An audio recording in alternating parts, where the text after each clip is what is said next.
بسم اللہ الرحمن الرحیم۔ الصلاۃ والسلام علیکہ یا رسول اللہ وعلی آلک وصحابک یا حبیب اللہ۔ اللہم صلی علی محمد وعلی آل محمد صلی اللہ علیکہ یا محمد نور من نور اللہ۔ اکثر لوگوں کی یہ شکایات خواتین کی گھروں میں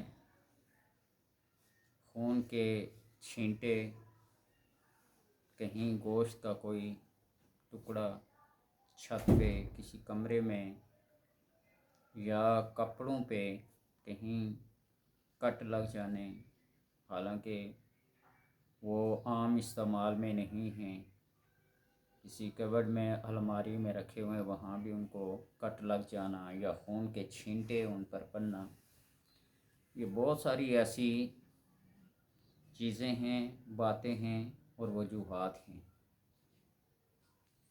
اگر کوئی بندہ ان مسائل سے دوچار ہے، کہیں گھر میں دیواروں پہ، فرش پہ خون کے چھینٹے نظر آئیں، یا کوئی گوشت کا ٹکڑا، کوئی بوٹی نظر آئے، یا کپڑوں پہ خون کے چھینٹے یا کٹ لگے ہوئے نظر آئیں، تو یہ اکثر جنات کا، وہ شریر جنات جو گھروں میں فساد برپا کرتے ہیں، یہ ان کا عمل دخل ہوتا ہے۔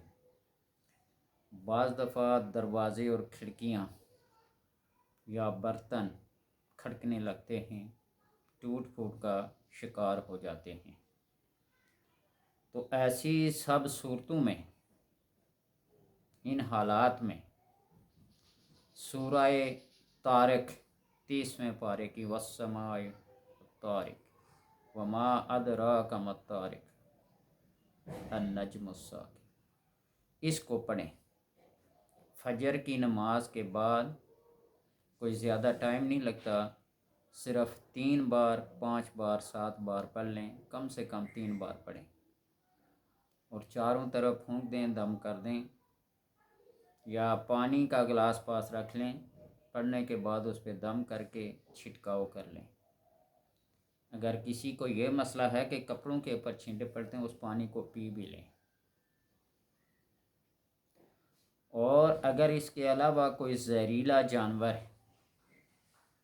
کوئی بھی ہو، کاٹ لے، کوئی بھی جانور موذی چھوٹا بڑا ہو، وہ جسم کے کسی بھی حصے میں کاٹ جائے، اس کا زہر پھیلنے کا اندیشہ ہو، تو اس کی آخری آیات وَإِن يَكِيدُوا كَيْدًا، یہ 3 بار ان آیات کو، اِنَّهُمْ يَكِيدُونَ كَيْدًا اِنَّهُمْ يَكِيدُونَ كَيْدًا وَأَكِيدُ كَيْدًا اِنَّهُمْ يَكِيدُونَ كَيْدًا وَأَكِيدُ كَيْدًا فَمَهِّلِ الْكَافِرِينَ أَمْهِلْهُمْ رُوَيْدًا۔ ان آیات کو پڑھ کر اس زہر اور ڈنگ والی جگہ پہ پھونک دیں، انشاءاللہ تبارک و تعالی وہ زہر کا اثر نہیں ہوگا، وہ جو سوجن ہوتی ہے وہ بھی ہٹ جائے گی۔ وجوہات یہ ہیں جنات کے آنے کی۔ سب سے پہلی بات یہ ہے کہ گھر کی صفائی ستھرائی نہ کرنا، خصوصاً واش روم وغیرہ کی، کچن وغیرہ کی، جہاں گندگی کے ڈھیر لگ جائیں، گندے برتنوں کے، وہ جگہ ان کا مسکن بن جاتی ہے۔ یا خواتین کا کھلے بالوں، ہاف بازو، گلا کھلا، یا کپڑے دھو کر چھت پہ سکھانے کے لیے رکھیں تو الٹے سیدھے جیسے مرضی ڈال دیں، ایسے نہیں، بلکہ کپڑوں کے ایک رسی ڈال کر، خصوصاً خواتین کی بات کر رہا ہوں، تو ان کے اوپر کوئی چادر، کوئی دوپٹہ پھیلا دیں، خصوصاً شلوار اور قمیض کے، تو ان چیزوں سے آپ محفوظ رہیں گے۔ اور دوسری بات یہ ہے کہ گھر میں تلاوت قرآن اور نماز، ذکر و اذکار کا ہونا بہت ضروری ہے۔ خصوصاً سورہ طارق تو آپ پڑھیں نا، سورہ بقرہ کو آپ تلاوت کے دور پر گھر میں لگا کے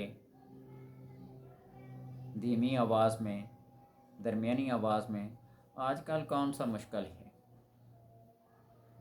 یہ جو موبائل آ گیا نا، تو اس نے بہت ساری چیزوں کو ختم کر دیا ہے۔ اس نے کیلکولیٹر کو ختم کر دیا، اس نے گھڑی کو ختم کر دیا، اس نے ٹارچ کو ختم کر دیا، اس نے بہت ساری ایسی چیزیں ہیں جو اپنے اندر ہیں سمیٹ لی ہیں۔ ریڈیو ٹی وی کا بڑا ایک شورا اور چرچا ہوتا تھا، بڑے بڑے سائز کے ٹی وی LED لوگ خریدتے تھے۔ آج کل بچہ بچہ ہاتھ میں لیے پھر رہا ہے۔ تو سورہ بقرہ کو گھر میں لگا کے رکھیں، یا سورہ رحمان کو۔ اللہ تبارک و تعالیٰ کے کرم سے ان اثرات سے آپ محفوظ رہیں گے۔ سورہ طارق کو فجر کی نماز کے بعد 3، 5، 7 جو آپ کی ہمت ہے، جو آپ کا ٹائم ہے، جو آپ کا وقت ہے، اس کو دیکھتے ہوئے پڑھیں۔ کم سے کم 3 بار پڑھ کر اپنے پر دم کر لیں، چاروں طرف پھونک لیں، کوئی پانی کا گلاس سامنے رکھ لیں، پی بھی لیں اور اس کا چھڑکاؤ بھی کر لیں۔ لیکن چھڑکاؤ میں یہ خاص خیال رکھیں کہ پانی فرش پر نہ گرے، دیواروں پہ چھڑکاؤ کریں۔ تو انشاءاللہ تبارک و تعالی ان اثرات سے، یہ بڑے بد اثرات ہوتے ہیں، شریر قسم کے جنات ہوتے ہیں جو گھروں میں فساد، بے برکتیاں اور نفاق پیدا کرتے ہیں، آپ ان چیزوں سے محفوظ ہو جائیں گے۔ اللہ تبارک و تعالی سب کو اپنے امان اور حفظ میں رکھے۔